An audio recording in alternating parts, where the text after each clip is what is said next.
প্রত্যেক মুহূর্তেই তারকাদের সম্পর্কের সমীকরণ যেন পাল্টে পাল্টে যায়।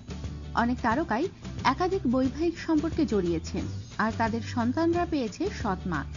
কারো কারোর সঙ্গে সন্তানদের সম্পর্ক একেবারে বন্ধুর মতো, আবার কেউ কেউ সৎ মায়ের মুখটিও দেখতে চান না। এমন অদ্ভুত সম্পর্কের রসায়ন রয়েছে বলি সেলিব্রিটিদের অন্দরমহলে। তবে জানেন কি, সেসব সৎ মায়েদের সঙ্গে সন্তানদের বয়সের ফারাক কত? সঞ্জয় দত্তের প্রথম স্ত্রী রিচা শর্মা 1996-এ ব্রেন টিউমারে আক্রান্ত হয়ে মারা যান। তাদের এক মেয়ে নাম ত্রিশলা। এরপরে 2008-এ মান্যতাকে বিয়ে করেন সঞ্জয়। ত্রিশলার চেয়ে সঞ্জয়ের স্ত্রী মান্যতা মাত্র 9 বছরের বড়।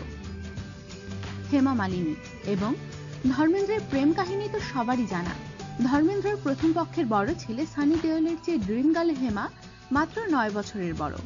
হেমা জন্মেছিলেন 1948-এ আর সানি দেওল 1957 সালে, তার ঠিক 9 বছর পর।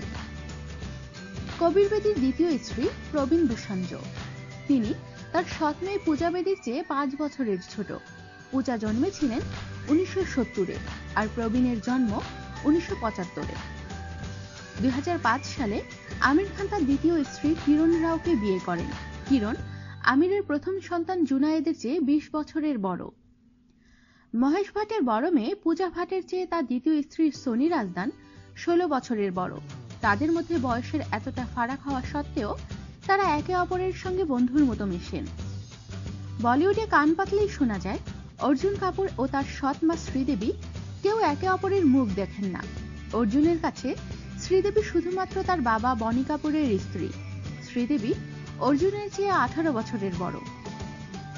সাইফ আলী খান আর কারিনা কাপুরের মধ্যে বয়সের ফারাক অনেকটাই, কিন্তু জানেন কি, বেবো সাইফের প্রথম পক্ষের মেয়ে সারা আলী খানের চেয়ে মাত্র 13 বছরের বড়।